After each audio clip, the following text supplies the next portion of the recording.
Harmonize na yeye sasa analalamikia walau anatamani aingie kwenye ndoa na huyu mwanamke ambaye ni Kajala. Kwa mwenendo ambao anaenda nao Harmonize na huyu mwanamke amekuwa ni mmoja kati ya wanawake ambao anaimba nao sana au mwenyewe anahusudu kwa muda mrefu. Ukitazama dua zako zipo za kupelekea Harmonize aingie kwenye ndoa na yeye kibidi amuoe Kajala?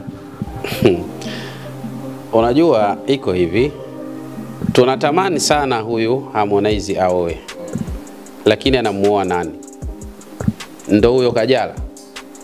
Tumemwona huyu Kajala ni katika watu ambao wana misimamo katika mirengo ya dini yake, mpaka yeye huyu Harmonize akawa anakwenda huko katika utaratibu huu, nataka kubadilika kwa Mkristo. Aiwa, ishara ya wazi kabisa ya kwamba ndoa hapo itakuwa mtihani, lakini tuwaombee dua tu, Mwenyezi Mungu ajalie ikiwa ipo, kwa sababu sisi tunatamani na yeye akioa huenda yatapungua haya mambo ya ajabu. Unajua mtu akioa anakuwa na akili Kwa kama mtu hajaoa hana akili, hata kama atajifanya mtanashati namna gani, akili zero tu kama hujaoa. Kwa hiyo huyu jamaa inawezekana pia wakati mwingine anapata tabu kwa sababu hiyo, hajaoa, kwa hiyo akili yake inakuwa chenga. Wewe mtazame Diamond wa kabla na Diamond wa baada ya kuoa, utabaini kuna vitu tu anapunguza. Sasa huyu bana nataka kumwoa Kajala. Hatari sana. Haya, sisi tunaomba dua ikiwa ipo hiyo jambo. Ikiwa natumia lugha hiyo, tunaomba dua, lakini mwanaume huwa anasimama pale alipo. Mwanamke atoke kule alipo aje upande wake. Ukiona wewe mwanaume ndio unavutwa kwenda upande alipo mwanamke, umefeli vibaya mno. Katika watu ambao ni majuha wewe utakuwa namba moja kabisa, nakwambia. Sasa sisi tunatamani aoe ili aache kuzini mabinti za watu, danganya leo kakamata huyu, kesho yule, kesho nini mambo. Hebu mtazame hata huyu jamaa, tumsifii sana huyu Diamond, lakini baada ya kuwa na Zuchu, kama alikuwa na mengine ni asiri yake mwenyewe, kwa sababu najua kuna mambo ya siri. Balil insanu ala nafsihi basira, mwanadamu kuna wakati anajijua yeye mwenyewe zaidi kuliko mtu mwingine yoyote. Lakini sisi tunasema yale dhawahir tunayoona. Baada ya kuwa na yule binti, hatukuwahi kusikia yuko na yule, hatukuwahi kusikia hivyo. Hivi kaoa ndio atapunguza kabisa, kwa sababu ukishaoa akili inakuwa sawa. Unaona sasa hapa kuna haja ya kujenga familia, hapa kuna haja ya mimi kuwa mtu mwenye mke, yani kuna vitu unapunguza. Kwa hiyo inshallah sisi tunamuombea dua naye aoe, aache upuuzi huo anaofanya na aoe. Inshallah Mwenyezi Mungu atajalia kila la kheri.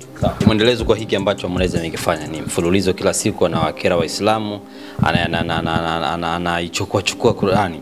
Kauli yako ni ipi sasa, kama miongoni mwa watu ambao ukizungumza walau kuna watu wanaamini kwamba shehe wetu amezungumza? Kauli yangu mimi ni kumwambia aache mara moja haya mambo anayoyafanya, na ikiwa kama itampendeza basi huo wimbo wake aufute. Ikiwa itampendeza aufute huo wimbo wake. Lakini akiacha hivyo na akaendelea na kejeli zake, basi ipo siku tu atakutana na cha kukutana nacho. Ukweli uko hivyo, ipo siku tu, na wala sio katika masiku ya mbali. Atakutana na atakachokutana nacho, kisha baada ya hapo itakuwa la yusmin wala yughni min ju'i. Itakuwa tena ni wakati umeshaisha huo. Na ninaposema atakutana nacho kile atachokutana nacho, sina maana atakufa. Maana kuna watu wanaweza kusema labda atakufa, labda sikusudii kufa. Kwa sababu ninaposema atakutana nacho kile atachokutana nacho, maana yake atakutana na hukumu ya yule ambaye aliyoteremsha hiyo Qur'ani. Sasa ndio anajua sababu mwenye hukumu yake atampa hukumu gani. Amkate miguu anajua yeye mwenyewe, amkate mikono anajua yeye mwenyewe, amziwie asiweze tena kuimba anajua yeye mwenyewe, na vitu vingine. Lakini sisi tunamuombea kheri, haraka ashtuke, azinduke katika hilo. Kwa hiyo wito wangu mimi ni kumwambia abadilike, aache haya mambo. Si vizuri kila siku unatajwa wewe kwa upuuzi tu. Tajwa kwa mazuri basi. Leo wenzako wanatajwa kwa angalau hata kwa chembe ya uzuri. Wewe kazi yako kutajwa kwa upuuzi, ujinga tu. Badilika bana, mambo yaende hivyo. Kama wewe ni Muislamu kweli, hebu muogope Mwenyezi Mungu Subhanahu wa Ta'ala inshallah. Naam. Zipo namna nyingi tu za kutafuta kiki kimitindo mingine. Tumemwona juzi hapa nani Diamond kamuoa Zuchu ikawa ni kiki katika jambo la halali. Unaona mambo haya? Sio wewe unatafuta kiki katika mambo ya haramu. Ndio nini sasa? Ujamaa bana, mimi nashindwa hata kumuelewa kwa kweli.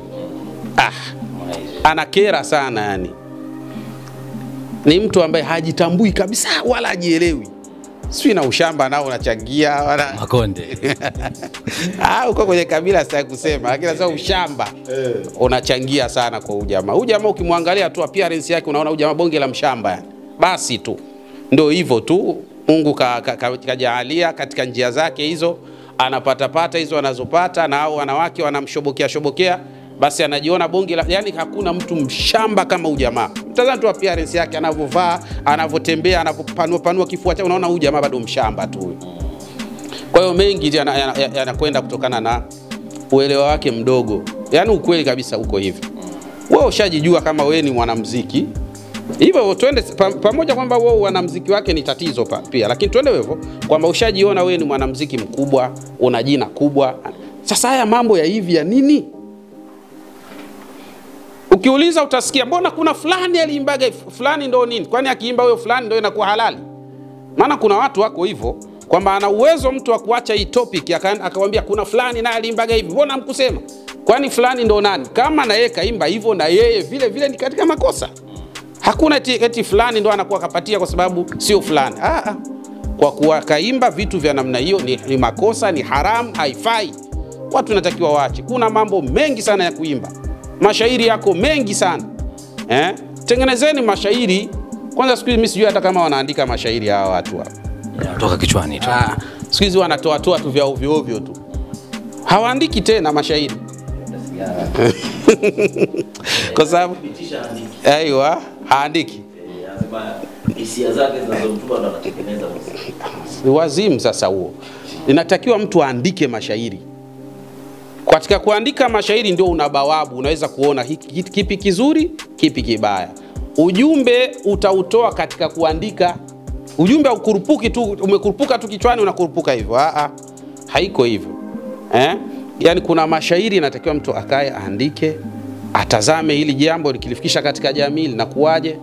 Na wakati hata ukiwatazama wale wa zamani walikuwa mtu akiandika yale mashairi yake yanakuwa na tafsida ndani yake. Hata kama anataka kuongelea kitu kigumu, lakini kuna maneno ambayo huwezi kuyachanganua kwa haraka. Lakini sasa hivi dhahiri tu wazi kabisa. Mtu anaimba vya ovyo.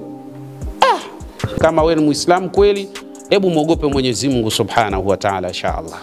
Naam. Sawa, tumalizie kwa wale ambao labda wanatamani kupata mahubiri yako, wanatamani kupata ushauri kutoka kwako, vipi ambavyo unaweza kukupata? Imekuwa ni mara kadha wa kadha watu wanatutafuta bana, natamani nikutane na Sheikh Diwani ama natamani namba zake.